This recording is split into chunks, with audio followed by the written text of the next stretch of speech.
संघर्ष न्यूज, लढा बहुजनांच्या हक्कासाठी। आज या ठिकाणी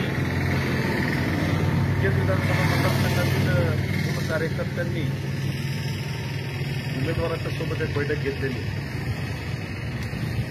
विधानसभा मतदारसंघामध्ये वंचितचा उमेदवार नसल्या कारणानं कोणाला तरी पुरस्कृत करावा किंवा कोणाला तरी पाठिंबा द्यावा यासाठी आम्ही 6 तारखेला बैठक घेऊन अंबाजोगाई येथील रहिवासी असलेले सचिन भीमराव चव्हाण यांना पक्षाचे सर्व नियम व अटी समजावून सांगितल्यानंतर त्यांचा पक्षामध्ये प्रवेश घेऊन आम्ही त्यांना जाहीर पाठिंबा दिला आणि पुरस्कृत केलं। पण सचिन चव्हाण यांनी पक्षाचं नाव बदनाम होईल अशा पद्धतीनं वर्तन केलेलं आहे।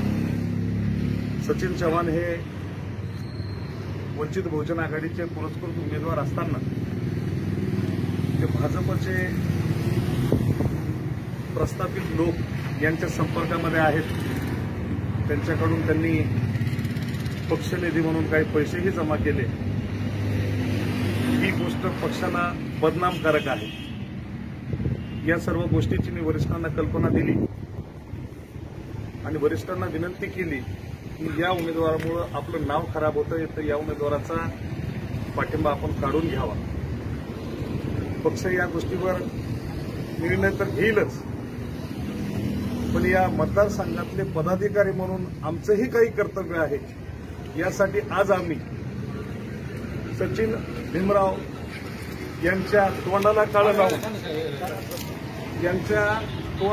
लावून त्यांनी जो काही चुकीचा प्रकार केलेला आहे याचा आम्ही या ठिकाणी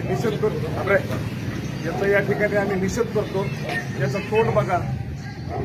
आणि सचिन भीमराव चव्हाण यानं बाळासाहेब आंबेडकरांना जो धोका दिलाय त्याबद्दल सचिन भीमराव चव्हाण यांना अगोदरच सांगितलेलं होतं।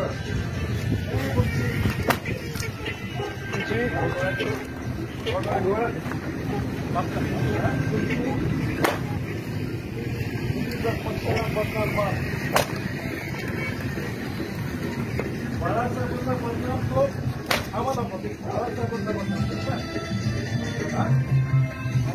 आता इथून बाळासाहेबांचा पदाधिकारी म्हणून